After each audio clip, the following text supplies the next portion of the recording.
한강 나루터, 차가운 강바람에 한 여인이 덜덜 떨리는 손으로 땅을 파고 있었습니다. 그때였어요.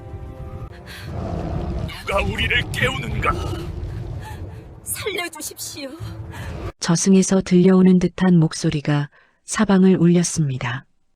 이상한 행동을 하는 여인에게 무슨 일이 있었던 걸까요? 그 이야기를 지금 시작합니다. 사흘 전이었습니다. 경기도 여주의 작은 마을, 초가집 처마 밑에서 어머니가 빨래를 널고 있었습니다. 47의 나이, 허리는 이미 구부정했고 손등엔 굵은 핏줄이 도드라졌습니다. 하지만 그녀의 얼굴엔 희망이 가득했습니다. 석주야, 오늘은 맹자 몇 편까지 읽었느냐? 마당 한쪽 평상 위에서 26살 아들이 책을 펼쳐놓고 있었습니다. 석주는 어머니를 향해 환하게 웃었습니다.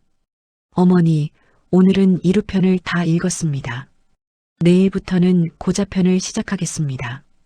어머니의 눈가에 주름이 깊게 패였습니다.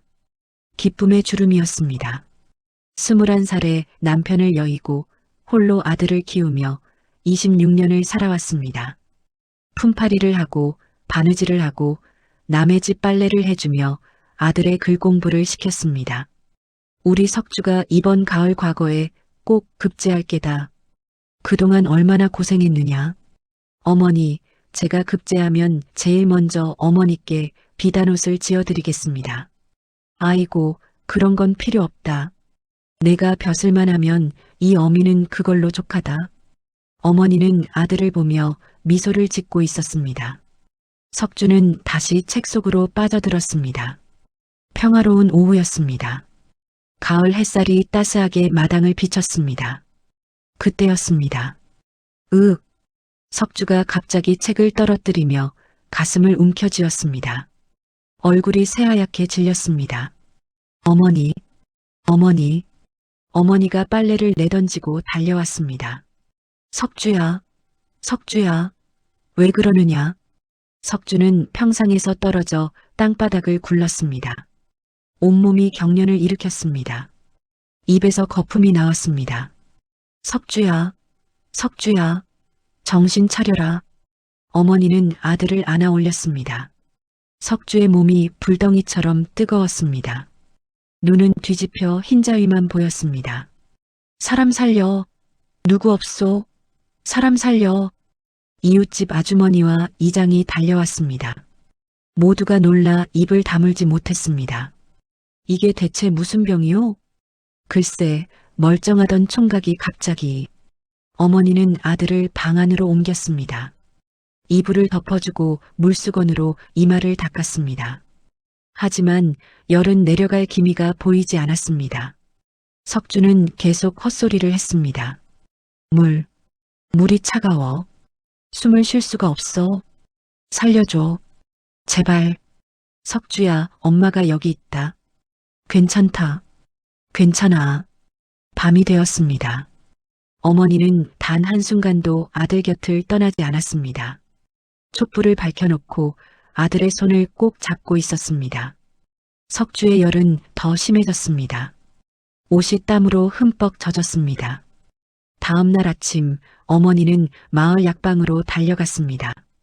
약방 주인이 집까지 따라와 석주를 살폈습니다. 이상하구만. 맥이 뛰는 게 정상이 아니야. 무슨 기라도 씌인 것 같은데. 그럼 어떻게 해야 합니까? 제발 약을 지어주십시오. 아들을 이대로 잃을 순 없습니다. 일단 열을 내리는 약을 지어드리겠소. 그런데 효과가 있을지는 모르겠소. 어머니는 약방 주인이 지어준 약을 다려 아들에게 먹였습니다. 하지만 아무 소용이 없었습니다. 오히려 석주의 상태는 더 나빠졌습니다. 숨소리가 가빠지고 얼굴은 더 하얗게 질렸습니다. 이틀째 밤이었습니다. 석주는 계속 헛소리를 했습니다. 급제 해야 해. 어머니, 비단옷 지어드려야 해. 석주야, 과거 같은 건 필요 없다. 제발 정신 차려다오. 어머니는 아들의 손을 부여잡고 통곡했습니다. 눈물이 석주의 손등 위로 떨어졌습니다. 하늘이시여, 제발 제 아들만은 살려주소서. 제 목숨을 가져가셔도 좋으니 제 아들만은. 어머니는 밤새 기도했습니다. 하지만 석주의 상태는 나아지지 않았습니다. 오히려 숨소리가 점점 약해졌습니다. 사흘째 아침 어머니는 결심했습니다. 마을 어기 산속에 도사가 산다는 소문을 들었습니다. 사람들은 그 도사가 귀신도 쫓고 병도 고치고 앞날도 본다고 했습니다. 어머니는 산으로 올라갔습니다. 좁은 산길을 한 시집 넘게 올라가니 작은 암자가 나왔습니다. 문 앞에 청아감이라는 현판이 걸려 있었습니다. 도사님, 도사님, 계십니까? 어머니가 문을 두드렸습니다. 잠시 후 문이 열렸습니다. 흰 수염을 길게 늘어뜨린 노인이 나타났습니다. 무슨 일이요? 도사님, 제발 제 아들을 살려주십시오. 어서 안으로 들어오시오. 암자 안은 비좁았습니다. 자식이 병이 들었다 했소? 예, 사흘 전 갑자기 쓰러졌습니다. 약도 소용이 없었습니다. 도사는 눈을 감고 한참을 묵상했습니다. 손가락으로 공중에 무언가를 그렸습니다. 입술이 미세하게 움직였습니다. 주문을 외우는 것 같았습니다. 보이는구나. 예. 무엇이 보이십니까? 자네 아들에게 원혼이 붙었소. 한강에서 떠도는 원혼이요. 어머니의 얼굴이 하얗게 질렸습니다. 원혼이라니요? 그게 무슨... 자네 아들 한강 나루터 근처를 지나간 적이 있어? 어머니는 잠시 생각했습니다. 그러고 보니 보름 전 석주가 친구를 만나러 한양에 다녀온 적이 있었습니다. 예, 보름 전에 한양에 다녀왔습니다. 그때 원혼을 건드렸을게요. 과거에 급제하지 못하고 한을 품고 죽은 선비들의 혼이 그 나루터에 맴돌고 있어. 그들이 자네 아들의 기운을 빨아먹고 있는 거요. 그럼 어떻게 해야 합니까? 제발 방법을 알려주십시오. 도사는 긴 한숨을 쉬었습니다. 방법이 하나 있긴 하오. 하지만 매우 위험한 일이오. 목숨을 걸어야 하오. 상관없습니다. 제 목숨 같은 건 아무것도 아닙니다. 도사는 천천히 입을 열었습니다. 한강 나루터 중에서도 박달산 아래 지하골 나루터라는 곳이 있어. 그곳은 과거에 낙방한 선비들이 목숨을 끊은 곳이요. 부모보다 먼저 죽은 자식들이라 제대로 된 장례도 치르지 못하고 강가에 묻힌 곳이요. 어머니는 숨을 죽이고 들었습니다. 그곳에 버드나무 한 그루가 있어. 100년은 묵은 버드나무요. 그 나무 뿌리를 캐서 다려 먹이면 혹시 살아날지도 모르오. 그럼 그 뿌리를 캐오면 되는 겁니까? 그게 간단치가 않소. 그 나무 뿌리엔 원혼들의 한이 서려 있어. 뿌리를 캐려고 하면 원혼들이 나타나 방해할 것이요. 그들의 원한을 이겨내지 못하면 자네도 그곳에 남게 될 것이요. 어머니는 잠시 망설였습니다. 하지만 곧 고개를 들었습니다. 눈에는 결연한 의지가 담겨 있었습니다. 가겠습니다. 정말이요? 자네 목숨도 잃을 수 있소. 아들을 잃으니 제가 죽는 게 낫습니다. 도사는 긴 한숨을 내쉬었습니다. 알았소. 그럼 명심하시오. 보름달이 뜨는 밤에 가야 하오. 달빛이 없으면 길을 찾을 수 없고 원혼들도 구분할 수 없소. 그리고 도사는 품에서 작은 부적 하나를 꺼냈습니다. 이 부적을 품에 지니시오. 이것이 자네를 조금이나마 보호해 줄 것이오. 하지만 완벽하진 않소. 결국 자네의 의지와 정성이 가장 중요하오. 어머니는 부적을 받아 깊이 절했습니다. 감사합니다, 도사님. 은혜를 잊지 않겠습니다. 가시오. 그리고 반드시 살아서 돌아오시오. 어머니는 암자를 낳아 집으로 돌아왔습니다. 석주는 더 심하게 앓고 있었습니다. 입술이 바짝 말라 있었고 숨소리는 신랄 같았습니다. 석주야, 조금만 기다려라. 어미가 너를 꼭 살릴 게다. 어머니는 석주의 이마에 입을 맞췄습니다. 그리고 부엌으로 가서 삽과 자루를 챙겼습니다. 등에 짐을 지고 밤을 기다렸습니다. 해가 저물었습니다. 보름달이 떠올랐습니다. 마을 사람들은 모두 잠든 시각이었습니다. 어머니는 조용히 집을 나섰습니다. 어디 가시오? 갑자기 뒤에서 목소리가 들렸습니다. 이웃집 영감이었습니다. 아, 영감님. 한밤중에 웬 짐을 지고 가시오? 아들 약을 구하러 갑니다. 이 밤중에 위험하지 않소? 괜찮습니다.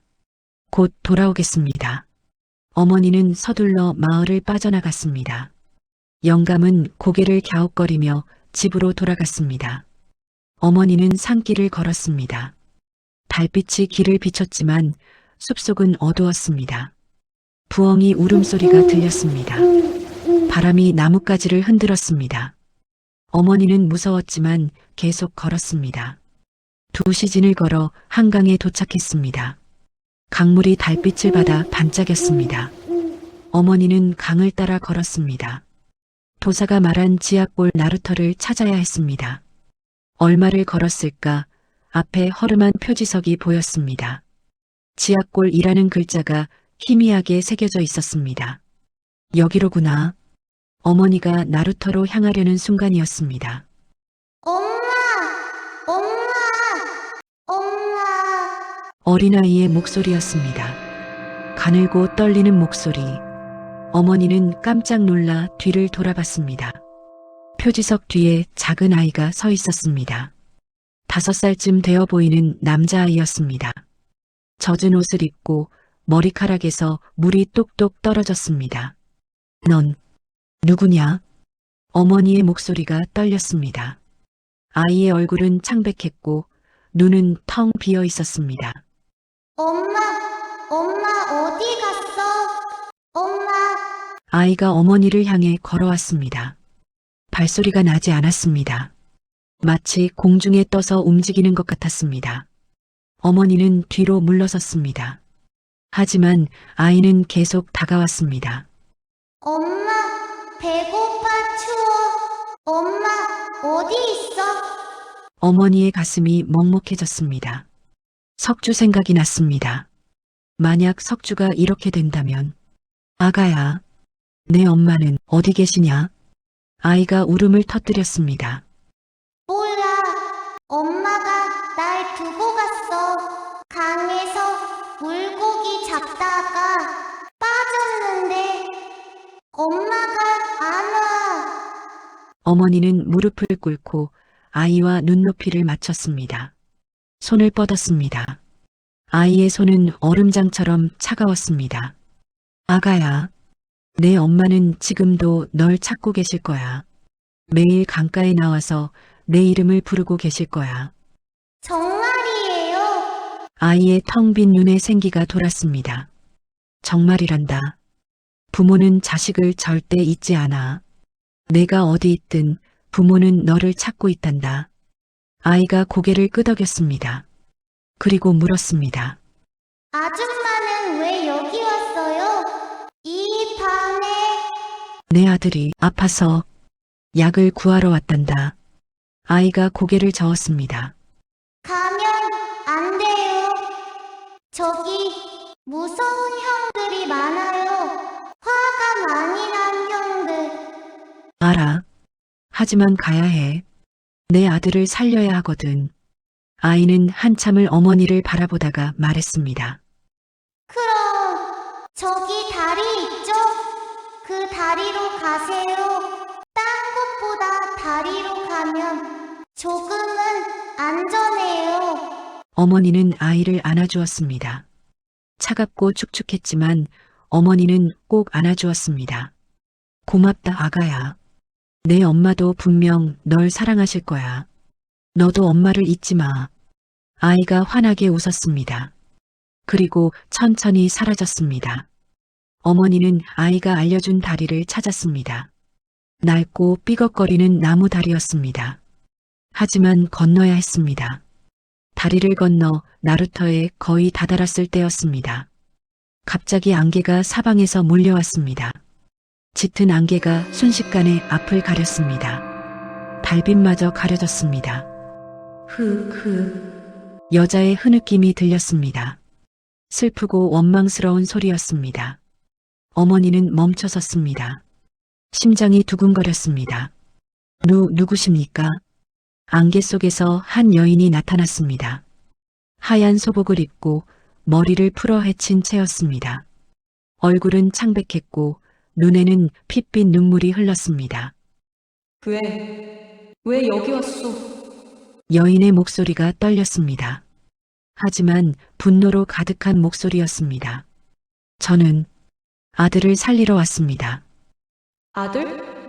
여인이 비웃었습니다. 그럼 더더욱 안 되겠소. 내가 여기 있는 한 이 다리는 못 지나가니 그리하시오. 어머니는 하늘이 무너지는 것 같았습니다. 이 다리를 넘지 못하면 아들을 살릴 버드나무 뿌리도 캘 수 없을 것입니다. 정신을 차려야 했습니다. 이대로 다시 돌아갈 수는 없는 노릇입니다. 불현듯 귀신도 자기와 똑같은 어머니라는 생각이 스쳤습니다. 혹시 마음 아픈 일이 있었습니까? 당신의 목소리가 분노로 가득하지만 아픔이 묻어납니다. 하소연할 곳이 없다면 제가 들어드리겠습니다. 나도 아들이 있었소. 하지만 내 남편은 과거에 떨어졌다고 스스로 목을 맸소. 여기 이 버드나무에 나는 남편을 따라 죽었소. 갓난아기를 두고. 왜냐면 너무 힘들었거든. 남편도 없이 아이를 키울 자신이 없었소. 그래서 여인이 통곡했습니다.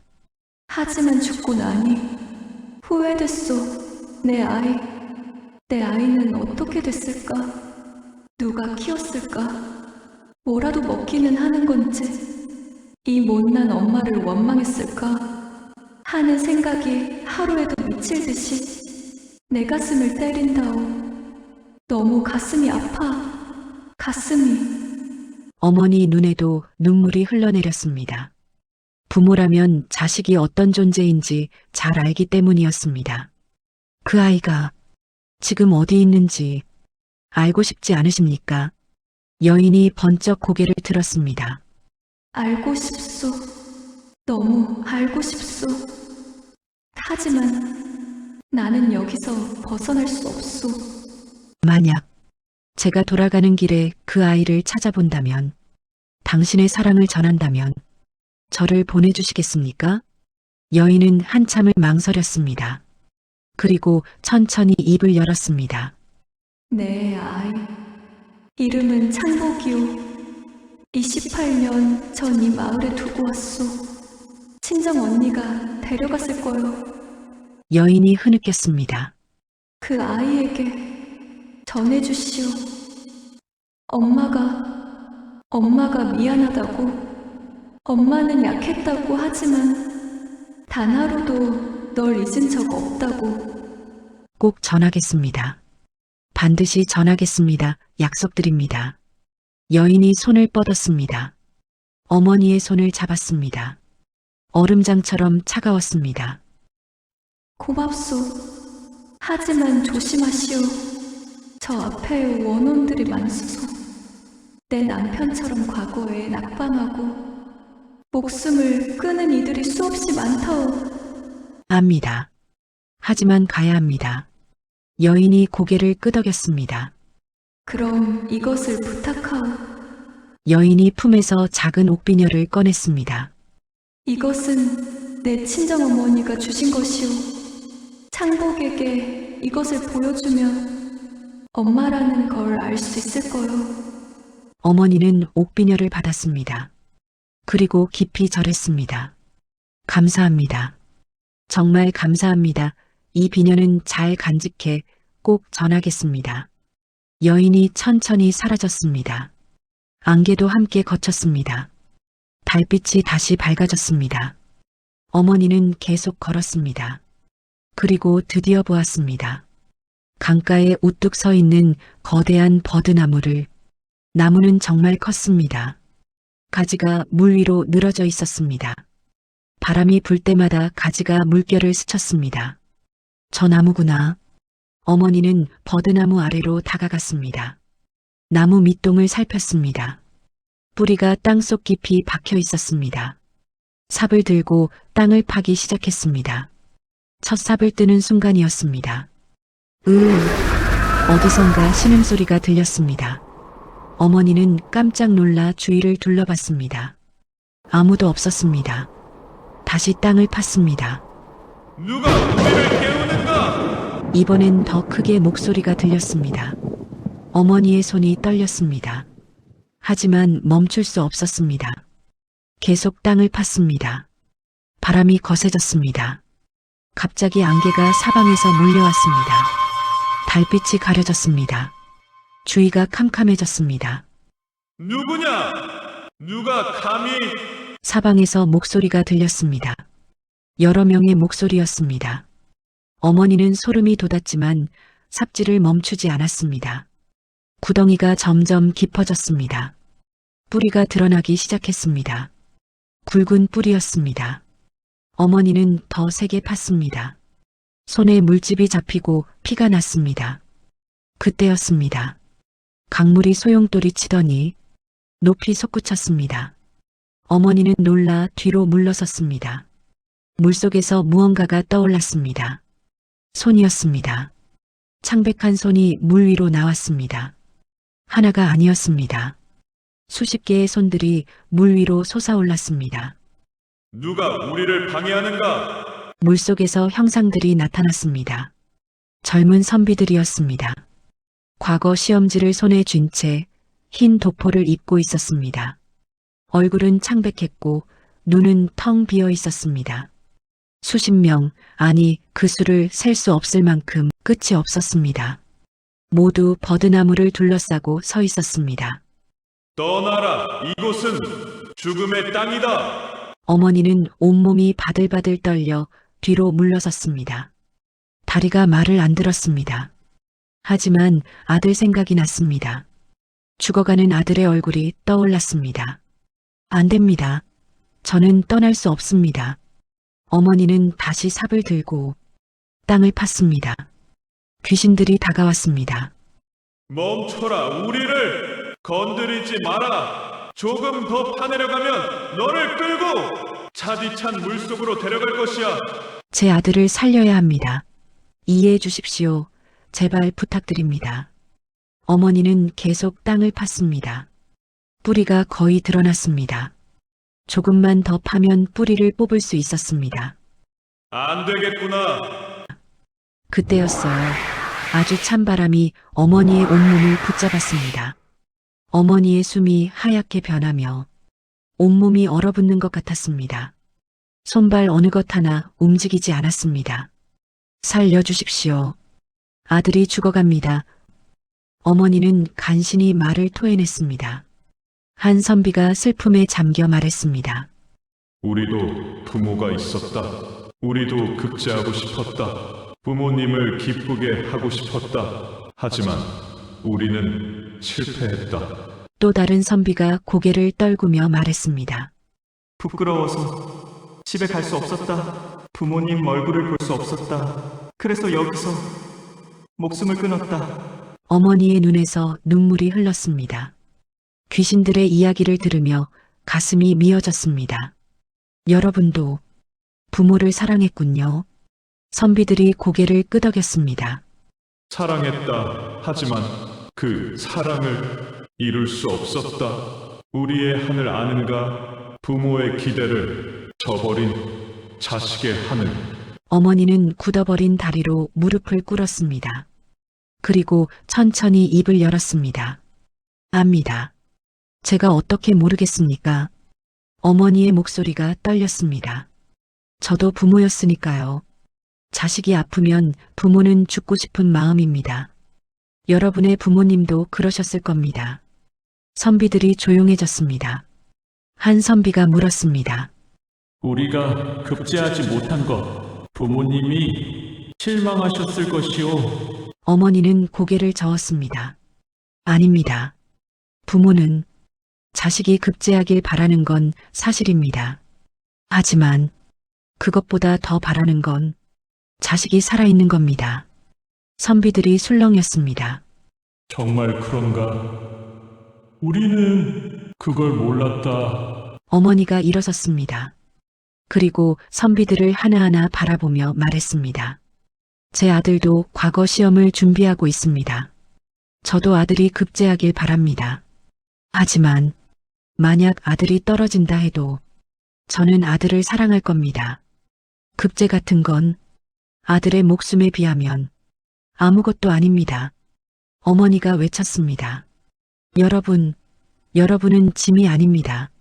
부모에게 자식은 급제를 하든 못하든 살아있는 것만으로도 기쁨입니다. 선비들이 흔들렸습니다. 창백한 얼굴에 눈물이 흘렀습니다. 한 늙은 선비가 무릎을 꿇었습니다. 우리도 그렇게 생각해도 돼요? 초라한 우리 같은 모습도 사랑받을 수 있는 것이요? 목소리가 떨렸습니다. 수백 년 동안 품어온 한이 녹아내리는 목소리였습니다. 어머니는 그 선비 앞으로 다가갔습니다. 그럼요. 여러분은 부모님이 사랑하는 자식입니다. 저도 어머니예요. 자식 키우는 게 얼마나 힘든지 압니다. 부모도 완벽할 수 없어요. 자식 또한 완벽할 수 없고요. 하지만 우리는 자식과 부모라는 그 이름만으로도 마음이 연결되어 있습니다. 여러분이 아프면 분명 부모님의 가슴 또한 미어졌을 겁니다. 젊은 선비 하나가 다가왔습니다. 그럼 우리 아버지도 우리 용서하셨을까요? 용서할 게 뭐가 있습니까? 부모는 자식을 용서하는 게 아니에요. 그저 사랑할 뿐이에요.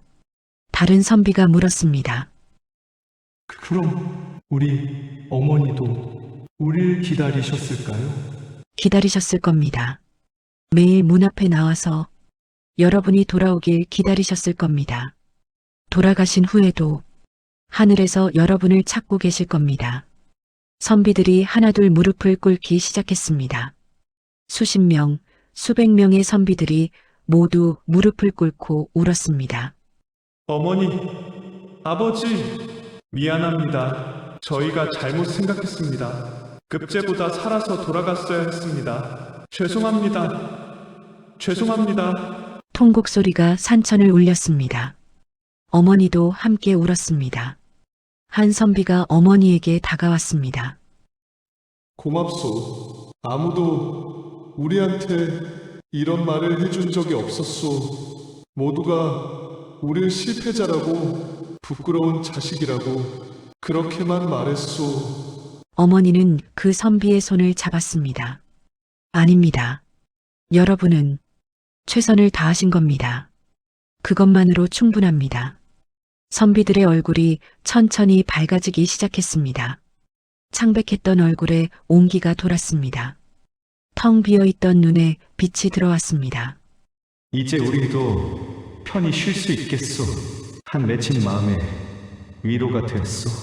선비들이 하나둘씩 빛이 되어 사라지기 시작했습니다. 떠나기 전 그들은 어머니에게 절을 올렸습니다. 고맙소. 정말 고맙소. 당신 덕분에 우리가 따뜻한 마음으로 이제 저승길에 갈 수 있을 것 같소. 마지막 남은 선비가 어머니 앞에 섰습니다. 가장 나이든 선비였습니다. 뿌리를 가져가시오. 선비가 손을 뻗어 버드나무 뿌리를 캐주었습니다. 아드님을 꼭 살리시오. 그리고 아드님에게 전해주시오. 급제하든 못하든 부모는 항상 자식을 사랑한다고. 그러니 절대 목숨을 버리지 말라고. 어머니는 떨리는 손으로 뿌리를 받았습니다. 감사합니다. 평생 잊지 않겠습니다. 여러분을. 귀신들이 모두 사라졌습니다. 달빛이 다시 밝아졌습니다. 안개가 완전히 걷혔습니다. 어머니는 뿌리를 자루에 담았습니다. 어머니는 귀신들이 사라진 자리에 대고 수없이 고개를 숙이고 또 숙이며 나루터를 떠났습니다. 해가 뜨기 전에 집에 도착했습니다. 석주는 여전히 앓고 있었습니다. 어머니는 서둘러 뿌리를 씻어 솥에 넣고 달였습니다. 진한 약 냄새가 집안에 퍼졌습니다. 어머니는 그것을 그릇에 담아 석주에게 먹였습니다. 한 숟가락, 2숟가락. 석주는 정신없이 약을 삼켰습니다. 석주야, 조금만 참아라. 곧 나을 게다. 어머니는 아들 곁에 앉아 손을 잡았습니다. 그리고 기도했습니다. 한 시즌이 지났습니다. 석주의 얼굴에 약간 혈색이 돌았습니다. 2시즌이 지났습니다. 열이 조금 내렸습니다. 3시즌이 지났습니다. 석주가 눈을 떴습니다. 어머니, 석주야, 석주야, 정신이 드느냐? 석주는 천천히 몸을 일으켰습니다. 아직 힘이 없었지만 정신은 또렷해 보였습니다. 어머니, 손이 왜 이렇게 상처투성이십니까? 어머니는 손을 숨겼습니다. 아무것도 아니다. 밭일을 하다 보니 이렇게 됐다. 그렇게 며칠 만에 석주는 완전히 회복했습니다. 그러나 어머니는 아직 할 일이 남아 있었습니다. 여인 귀신과의 약속을 지켜야 하기 때문이었습니다. 석주야, 어미가 잠깐 다녀올 곳이 있다. 어디 가십니까, 어머니? 약속을 지켜야 할 곳이 있단다. 어머니는 품에서 옥비녀를 꺼냈습니다. 그리고 마을을 수소문했습니다. 28년 전 창복이라는 아이를 데려간 여인을 찾고 또 찾았습니다. 그렇게 사흘을 찾아 헤맨 끝에 이웃 마을에서 그 여인을 만날 수 있었습니다. 혹시 창복이라는 아이를 아십니까? 여인의 얼굴이 굳었습니다. 어떻게 그 이름을 그 아이 어머니가 부탁을 하셨습니다. 꼭 전해줄 게 있습니다. 여인은 순덕을 집으로 안내했습니다. 그곳에 30살쯤 되어 보이는 사내가 있었습니다. 건장하고 인상이 좋았습니다. 창복아, 이분이 내 어미 이야기를 가져오셨다. 창복의 눈이 커졌습니다. 제 어머니요? 창복의 눈동자가 거세게 흔들렸습니다. 순덕은 옥비녀를 꺼내 보여주었습니다. 이것을 아십니까? 창복이 떨리는 손으로 비녀를 받았습니다. 그리고 눈물을 흘렸습니다. 이건 외할머니가 어머니께 주신, 저도 어렸을 때 봤습니다. 순덕은 여인 귀신의 말을 모두 전했습니다.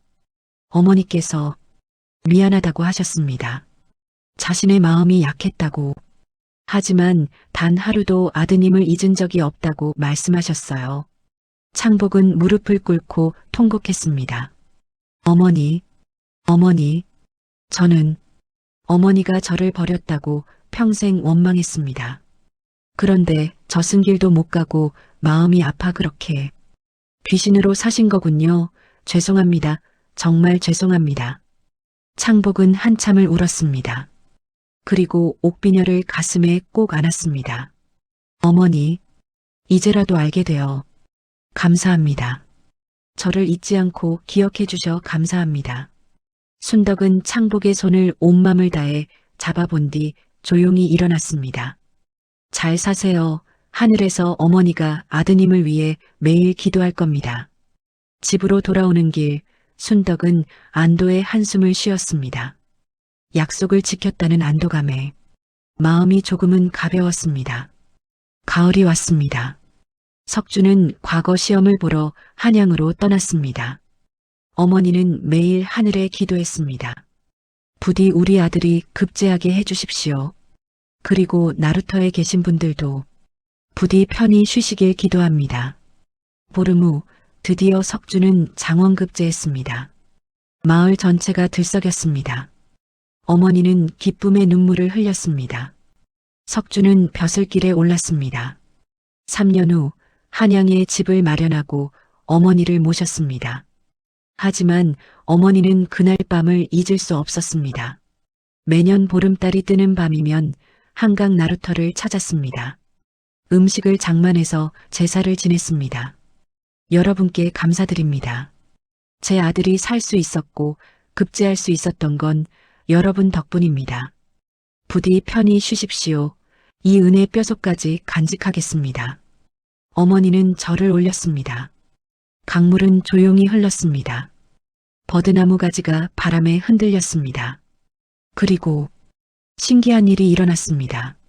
그 후로 지하골 나루터에서는 더 이상 투신하는 사람이 없었습니다. 과거의 낙방한 선비들도 그곳을 지나갈 때면 마음이 평온해진다고 했습니다. 사람들은 그 나루터를 효자나루라고 불렀습니다. 한 어머니의 지극한 사랑과 원혼들의 마지막 깨달음을 기리는 이름이었습니다. 긴 글 끝까지 읽어주셔 감사합니다. 다음 편은 더 재밌는 이야기로 찾아뵙겠습니다. 고맙습니다.